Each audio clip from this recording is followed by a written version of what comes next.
요한복음 2장 23절에서 25절 말씀입니다. 요한복음 2장 23절에서 25절 말씀인데 앞에 있는 것을 다 같이 읽으시겠습니다. 네. 예수께서 열절이 예루살렘에 계시는 동안에 많은 사람이 그가 행하시는 표징을 보고 그 이름을 믿었다. 그러나 예수께서는 모든 사람을 알고 계시고 그들에게 몸을 맡기지 않으셨다. 그는 사람에 대해서는 어느 누구의 증언도 필요하지 않으셨기 때문이다. 그는 사람의 마음속에 있는 것까지도 알고 계셨던 것이다. 오늘부터 4주간 한국의 이추차 방문해 계시는 목사님을 대신해서 부족하지만 제가 말씀을 전하도록 하겠습니다. 오늘 간만에 또 얼굴을 보이는 우리 백나 가족도 드리고 있고 또 준호 형제처럼 처음 이 자리에서 주일 예배 처음 드리는 그런 형제분들도 계신데 아무튼 모쪼록 여러분들 예배를 잘 들으시고 하나님의 영광이 여러분들에게 임했으면 좋겠습니다.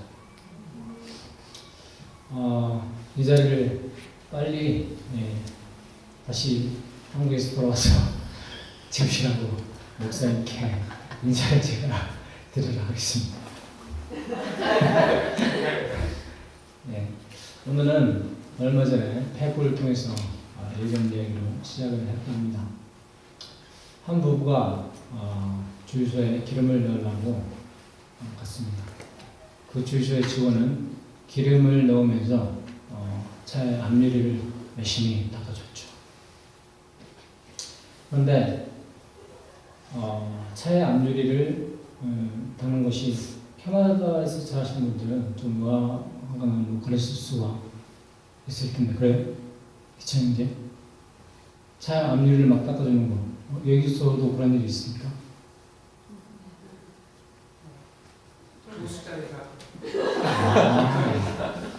네, 한국은 유리를 그 주유소 직원이나 그런 사람들이 닦아주거든요. 기름이 다 들어가자 직원은 그 부부에게 다 되었다고 얘기를 합니다. 그런데 남편이 유리가 아직 더럽다면 다시 닦아줄 것을 요청하죠. 그러니까 그 직원은 다시 그러면 제가 다시 닦겠습니다 하고 어디 구석구석 이전에 닦다가 못 본 그런 먼지가 있는지 아니면 벌레가 있는지 그런 것을 살펴서 잘 닦아줍니다. 그런데 이번에도 이제 직원이 다시 다 되었다고 공손하게 인사를 하죠. 그랬더니 그 남편이 화를 버럭 내는 것입니다. 갑자기 당신은 차 유치원 제대로 못 닦고 이상한 말이야 라고 막 화를 냈는데 갑자기 그때 옆에 조수석에 앉아있던 와이프가 안경을 얼른 빼가지고 휴지로 다 닦아가지고 안경을 딱 씌워줍니다. 그러니까 어떻게 보실까? 깨끗한 것으로 앞유리가 깨끗한 겁니다. 자기가 그렇게 말을 했었는데 뭐라고 말을 할 엄두가 안 나는 그런 상황이 된 거죠. 남편은 이제서야 그때 잘못이 무엇이었는가를 깨닫게 되었다는 얘기인데 우리는 이 얘기를 통해서 우리가 흔히 저지르기 쉬운 잘못을 한 가지 발견하게 됩니다. 그것은 남의 선량한 의도에는 상관없이 본인의 생각이 그 사람의 행동이 잘못된 거면 그냥 잘못된 겁니다. 그 사람의 의도는 상관없어요. 그냥 그 사람이 무슨 행동을 했는데 그것을 잘못된 거라고 생각을 해버리면 그냥 잘못된 거예요.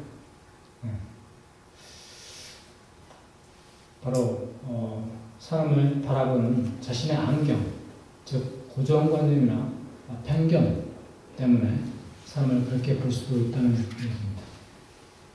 그럼 본문으로 돌아와서 성경의 이야기를 살펴보도록 하겠습니다.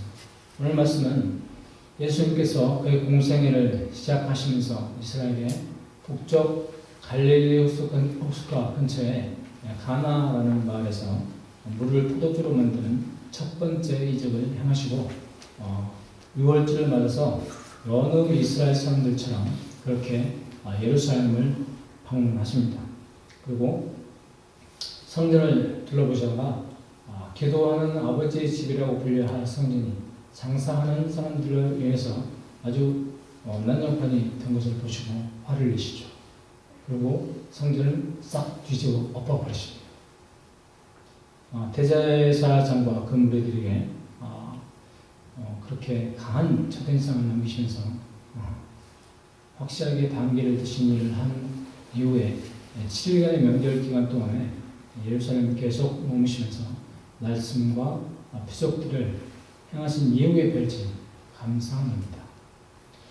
여러분이 조금만 주의를 기울이면 알 수 있듯이 요한복음의 작가인 사도 요한이 당시에 예수님이 왜 그랬을까를 생각해 보니까 예수님이 오늘 읽었던 본문처럼 이래서 그랬겠구나 라는 것을 알 수 있었다라는 말을 하고 있는 것이죠. 그리고 그 일에서 이 자세한 얘기가 다음에 나오는 얘기인데 예수님의 이적을 본 사람들의 반응이 어떻다고 나옵니까?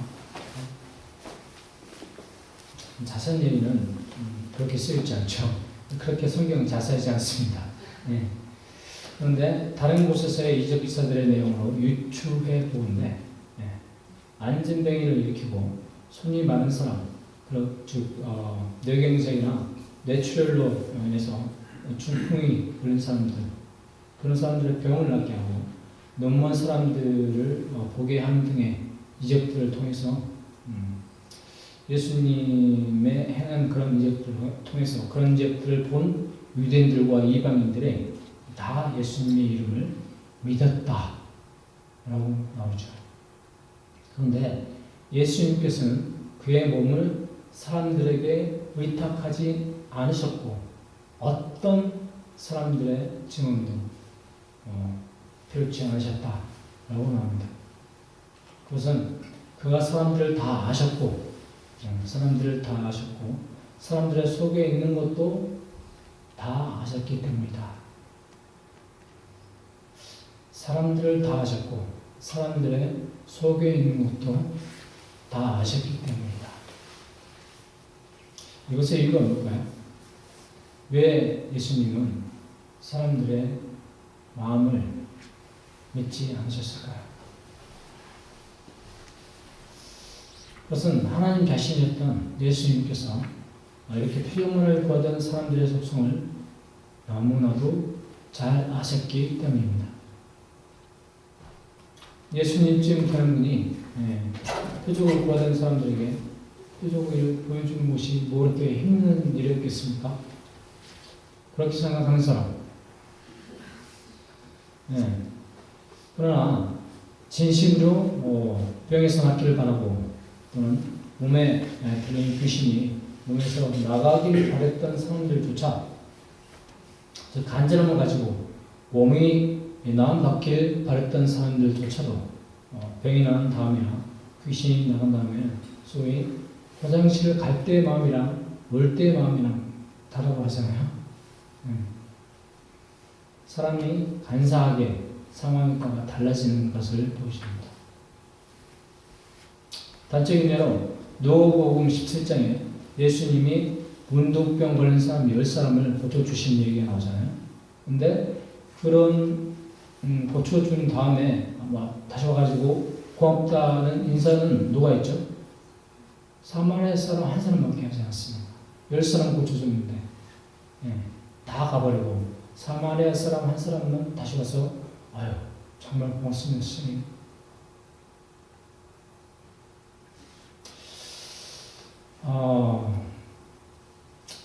이런 배은망덕한 인간들의 이기적인 속성은 아주 오늘 얘기가 아니죠. 우리는 그 예를 성경의 맨 처음 이야기에서부터 바로 알 수 있습니다. 하나님이 그렇게 살기 좋은 환경, 무슨 말하면 친환경적인 그런 환경을 다 마련해 주셨는데, 우리 조상님이신 할아버지, 할머니들. 근데 결국 사탄의 유혹에 넘어가서 선악과를 따먹고 말지 않습니까? 1차적인 잘못은 물론 선악과를 따먹게 유도하는 사탄에게 죄를 돌릴 수도 있겠죠. 하지만 그런 사탄에게 호심 때문에 그것을 따먹어버린 하와나 본인의 책임을 전가하는, 이거 하와가 먼저 따먹으려고 했는데요.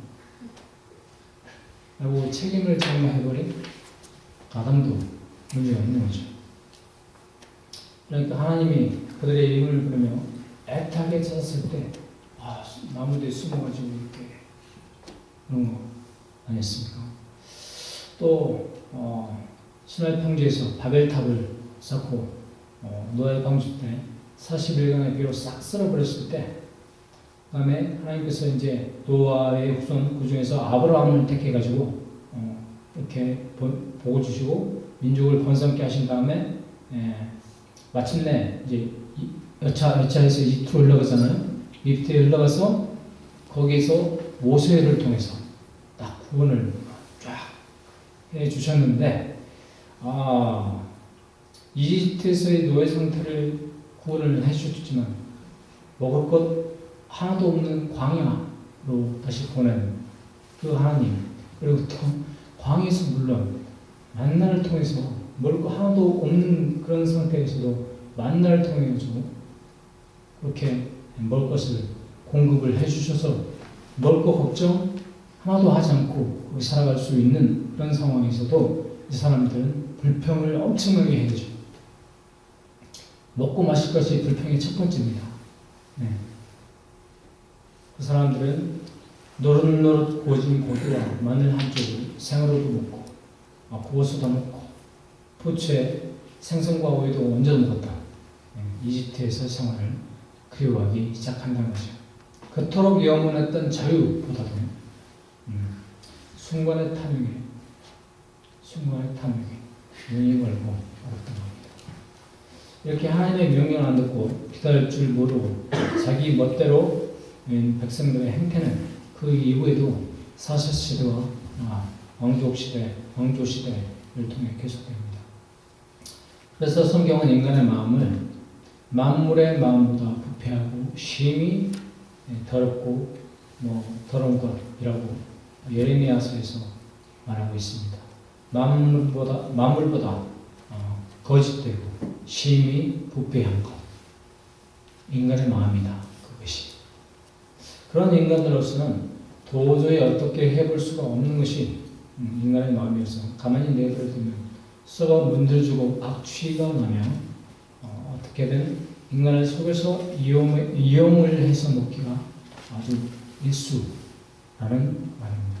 또 결국 이방나라 바벨론에게 나라가 패망을 하고 말죠. 그렇게 패망할 때 눈물로 새 언약을 예언했던 예언자가 바로 예레미야였던 것이죠. 그리고 예레미야 31장 31절에서 이렇게 말씀하십니다. 그때가 오면 내가 이스라엘 가문과 유다 가문에 새 언약을 세우겠다. 이렇게 말씀하신 새 언약의 성취가 바로 예수님께서 흘리신 피로 맺은 그 언약입니다. 피로 맺은 십자가에서 피로 맺은 그 언약. 그런데 예수님에 의해 죽을 수밖에 없던 죄인이었던 우리 인간들의 어두운 심성들도 모두 다 새롭게 거듭날 수는 있다고 그렇게 말을 하지만 여전히 죄의 어두운 골짜기를 더 좋아하는 것은 저도 그렇고 여러분도 그렇고 어쩔 수가 없는 인간들의 근성이죠. 단적으로 오늘 이야기 서두에서 언급했던 차 앞유리를 닫던 직원 탓만 해대던 우리의 자화성도 바로 인간들의 이기적인 마음을 보여주고 있지 않습니까? 이런 인간들에게 하나님과 이 세상을 겸하여 섬길 수가 없다. 하나님과 이 세상을 겸하여 섬길 수가 없다. 라고 말하면서 오늘 읽었던 말씀을 저지한 요한이 쓴 다른 서신 요한 1서에서 육신의 정욕, 안목의 정욕, 이생의 자랑, 육신의 정욕, 안목의 정욕, 이생의 자랑을 경계해야 한다고 못을 받고 있습니다. 이것도 따지고 보면 사탄의 속삭임에 우리가 넘어가는 것에 다름이 아닌데요. 육신의 정욕이란 어떤 걸까요? 육신의 정욕, 바로 몸을 매개로 한 모든 지나치거나 왜곡된 욕구들이 바로 이거 아닐까요? 즉 식욕을 비롯한 성욕과 같은 인간의 몸에서 비롯되는 모든 욕망들이 적당히 성취되어서 먹고 마시고 잠자고 하는 것은 반드시 필요한 일입니다. 그렇지 않습니까? 그런데 인간의 기준에 적당한 걸 찾기가 정말 힘든 일입니다. 인간의 입에 감싸면 더 만난 것에 길들여진 인간의 반응 속도에 비례할까요? 하나의 예로 저부터도 맛있는 과자 같은 거 보면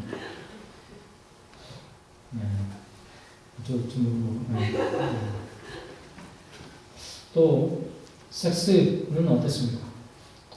여기 뭐 아직 잘 모르는 분들도 많이 계신데 당연히 아직은 잘 몰라야죠. 하지만 또 알고 계시는 분들도 계십니다. 그런데 바로 부부의 건강한 성생활은 그야말로 하나님께서 허락하신 거룩한 것이고 하나님께서 허락하신 거룩한 선물입니다. 하지만 이것이 왜곡된 섹스 산업도 이른바 돈이 되는 사업이다 보니까 각종 이름이 붙은 무슨 방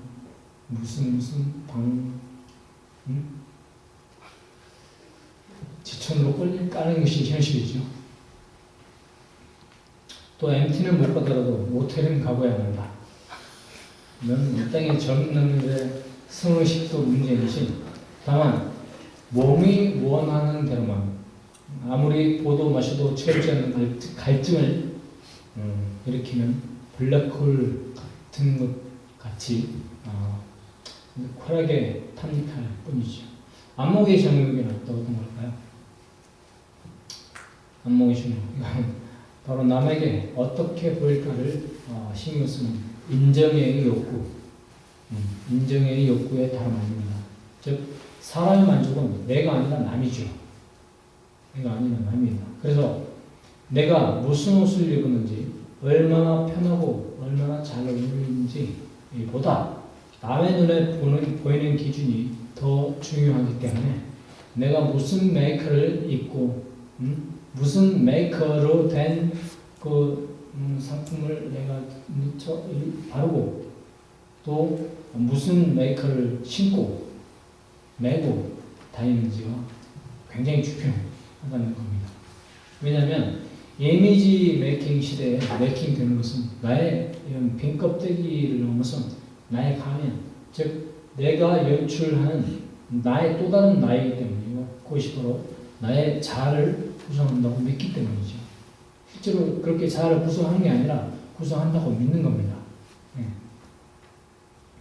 유독 자살하는 사람이 많은 직업이 연예인이라는 사실은 우리에게 남에게 어떻게 보일까를 염려하는 또 신경 쓰는 그런 삶이 얼마나 해달픈가를 단적으로 보여주는 이라고 할 수 있습니다. 마지막으로 이생의 자랑. 이생의 자랑이란 어떤 겁니까? 바로 그 칭찬의 욕망을 말하는 것이죠. 인생의 교만과 허용, 거창하게 말해서 권력의 의지를 말하는 거죠. 권력의 의지. 이것은 나의 명예욕과 권력욕 다른 말이죠. 보다 좋은 차, 보다 좋은 대학, 보다 좋은 직장, 보다 좋은 뭐뭐뭐뭐, 남들보다 좋은 뭐뭐뭐. 보다 좋은 이 붙은 이 모든 것들이 바로 여기에 속할 겁니다. 얼마 전에 태권도 선수였던 어떤 사람이 한국에서 논문 대필을 해가지고 그게 발견돼가지고 난리가 났었습니다. 그런데 논문 대필을 해가지고 잠깐 시끄럽더니 국회의원직을 반납을 하고 잠깐 한가 싶더니 다시 또 국회의원을 이렇게 은근히 다시 들어와가지고 지금 또 하고 있죠. 사람 회축으로 금메달 땄을 때는 왼발 쫙 회축 멋있게 해가지고 금메달 땄을 때는 진짜 멋있어 보였습니다. 대한민국 이름을 저 사람이 높이는구나 라고 생각을 했는데 참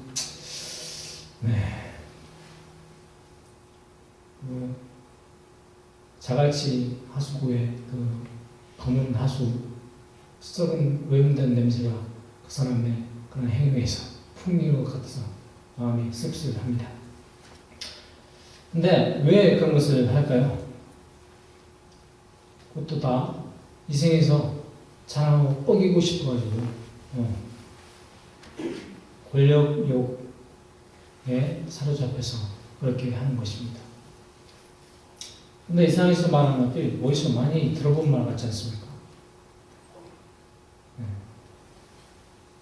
바로 예수님이 시험 당할 때 겪으셨던 세 가지 시험과 내용이 같은 겁니다. 세 가지 시험과.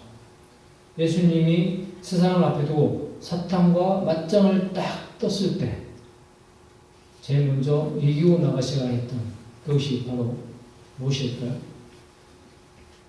그것이 돌들에게 빵이 있더라고 말해봐라 라고 말하는 식욕과 성욕으로 대표되는 인간의 생리적인 욕구. 그 다음에 여기서 뛰어내려봐라.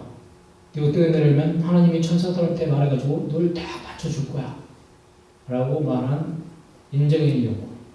그리고 네가 나한테 엎드려 절하면 네 모든 세상 이 모든 것들을 다 너한테 주겠다 라고 말한 권력의 의지가 그겁니다.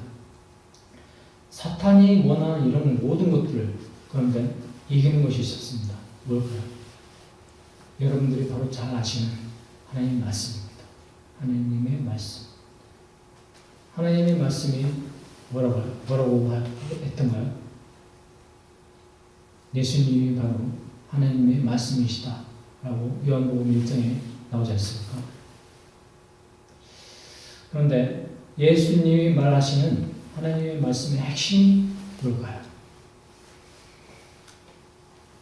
바로 하나님과 나와의 관계를 바로하고 더 나아가 이웃과의 관계를 바로하는 것. 그건 아닙니까? 하나님과 나와의 관계. 이것이 바로 된 사람이 인간의 생리적인 욕구 따위에 목숨을 걸겠습니까? 하나님과 나와의 관계가 올바르게 된 사람이 남의 눈을 그렇게 의식할까요? 또 하나님과의 관계가 바로 선 사람이 이 땅에서 권력을 쥐어서 남을 막 부리고 싶어가지고 안달을 할까요? 그런 사람은 본능만을 따르지는 않을 겁니다. 본능만을 따르는 사람들은 동물과 다를 바가 없겠죠. 또 그런 사람은 인간의 이성만을 따르지도 않습니다. 이성만을 명시하는 사람의 한계가 바로 남에게 어떻게 보일지를 고민하고 남을 부리는 권력의 의지에 집착하는 그런 모습을 보이기 때문입니다. 하지만 성령을 따르는 사람들은, 즉 성령을 따르는 크리스찬, 즉 기독교인들은 이런 모든 것을, 이런 모든 인간들의 본능과 욕구에서부터 자유롭습니다. 그리고 성령을 따라서 하나님과 나와의 관계가 바로 된 사람들은 겸손할 수밖에 없는 사람들입니다. 또한 하나님 앞에 바로 선 내 모습처럼 남들도 그렇게 되기를 바라고 세워주는 사람이죠. 그래서 자기의 자아라고 하는 것들은 모두 다 버리고 예수님의 자아를 담기를 원하는 사람이 바로 그런 사람입니다. 그런데 어떻게 해서 그렇게 될 수가 있을까요? 어떻게 해서 예수님처럼 그렇게 살 수가 있을까요? 삶을 어떻게 살든 간에 예수님의 이름만 믿고 예수님의 이름만 부르짖는다면 그 사람은 천국에 갈 수 있다 라고 믿는 사람들이 대다수인 것이 현재 기독교라고 말들 합니다. 근데 정말 그런가요? 우리 삶의 모양과 삶의 어떤 형태, 그것이 어떤 형태를 취하든 간에 예수님의 이름만 믿으면 우리는 천국에 가는 겁니까?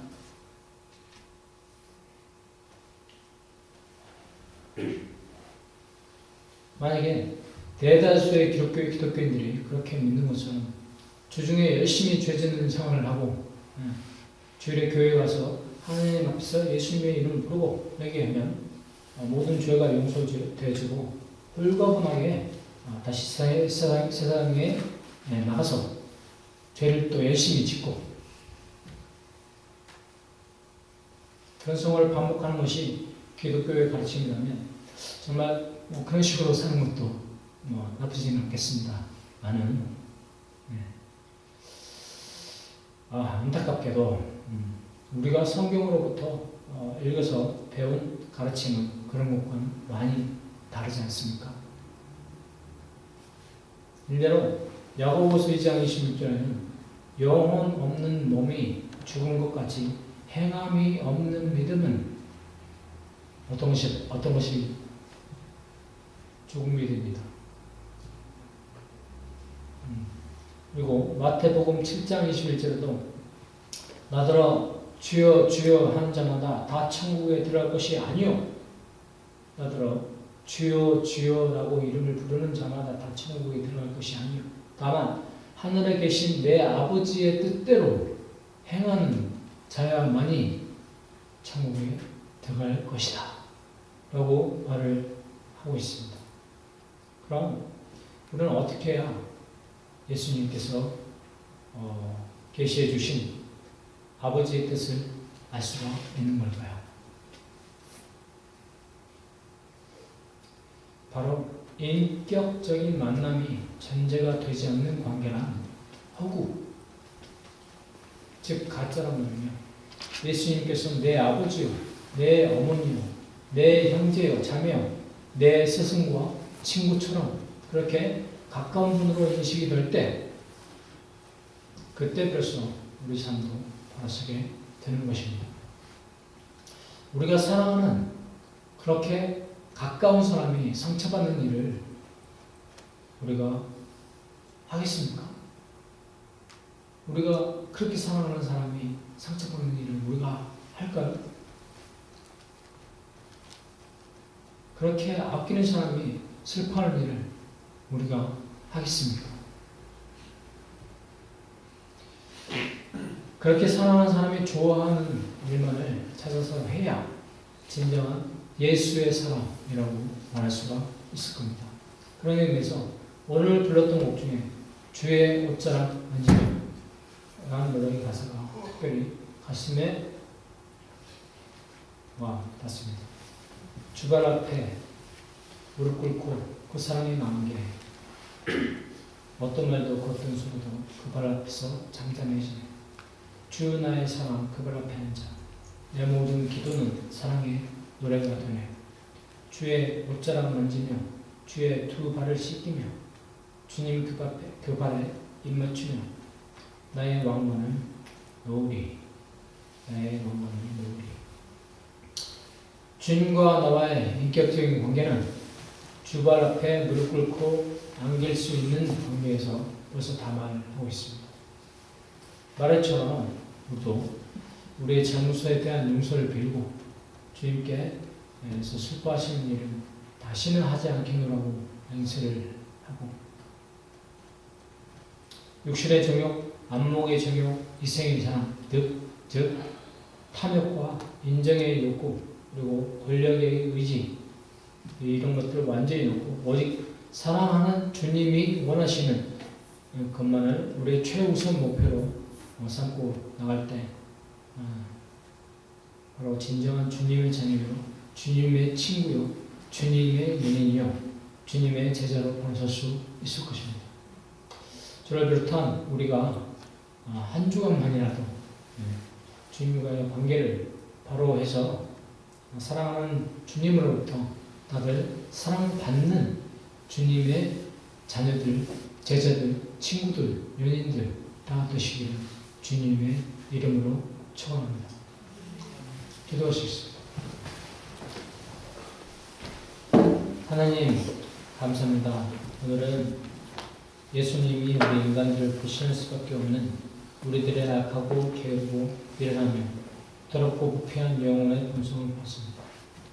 주님께 우리의 모든 것을 맡기고 나갈 때 비록 우리의 영혼이 모든 말을 쫓아서 숨는 것을 좋아했지만 우리가 용기를 내서 빛 가운데로 나갈 수 있다는 것을 압니다. 주님, 우리의 본능과 이성을 모두 주님께 맡겨오니 주여 받아서 저에게 새롭게 하시는 성령으로 채워주소서. 그렇게 새로운 영혼을, 새로운 자아를 저에게 허락하시옵소서. 그리하여 주님과의 관계가 바로 세워져서 육신의 정욕, 안목의 정욕, 이생의 사랑, 즉 탐욕과 인정의 욕구, 권력의 의지라는 왕관을 벗어버리고 이 세상 사람들의 관계로 화평하게 이루어가는 저희들이 되도록 함께해 주시옵소서. 거룩하신 예수님 이름으로 기도합니다. 아멘. 우리 옆에 분